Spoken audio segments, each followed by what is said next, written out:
Hello বন্ধুরা, finally তোমাদের জেনপাস ইউজির official answer কি পাবলিশ হয়ে গিয়েছে। তার জন্য তোমরা প্রথমে চলে আসবে অফিসিয়াল ওয়েবসাইটে, তারপরে এরকম নিচের দিকে স্ক্রল করবে। স্ক্রল করলে দেখো এখানটাতে লেখা আছে যে নিউজ অ্যান্ড ইভেন্ট, ঠিক আছে। এখানে লেখা আছে নিউজ অ্যান্ড ইভেন্ট, এর ঠিক নিচে লেখা আছে দেখো নোটিস রিগার্ডিং ফাইনাল অ্যান্সার কি অফ জেনপাস ইউজি 2025। তোমরা এখানটাতে ক্লিক করবে, এখানে ক্লিক করলে তোমাদের অ্যান্সার কিটা ডাউনলোড হয়ে যাবে। আর যারা পারবে না, তোমরা দেখো কমেন্টে লিঙ্ক দেওয়া আছে, তোমরা সেখান থেকে গিয়ে ডাউনলোড করে নাও। তো এবার আমি তোমাদের অ্যান্সার কিটা দেখিয়ে দিচ্ছি। দেখো এটা হচ্ছে তোমাদের অ্যান্সার কি। এবার তোমাদের যার যেরকম কোশ্চেনের সেট ছিল তোমরা সেটা মিলিয়ে নেবে যে কার কী সেট আছে। মোট 4টে সেট আছে, A B C R D. এবার দেখো নিচের দিকে তোমাদের এখানে অ্যান্সার কিটা দেওয়া আছে। এবার এখানটাতে দেখে নাও তোমাদের যেহেতু 4টে সেট, ঠিক আছে। এখানে সেট এ, এটা সেট বি, এটা সেট সি আর এটা সেট ডি।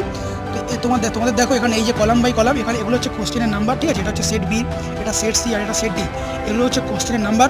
আর ঠিক দেখো পাশে এখানে লেখা আছে ফাইনাল অ্যান্সার কি, ঠিক আছে। তো এবার কোন কোশ্চেনের জন্য কোন অপশনটা ফাইনাল হয়েছে সেটা এখানে পরপর দেওয়া আছে। তোমরা এভাবে প্রত্যেকটা কোশ্চেন ওয়াইজ তোমরা অ্যান্সারগুলো মিলিয়ে নাও আর আমাকে কমেন্টে লিখে জানো যে তোমাদের কার কত স্কোর হলো। আর এরকম আরও আপডেট পাওয়ার জন্য আমাদের চ্যানেলটাকে সাবস্ক্রাইব করে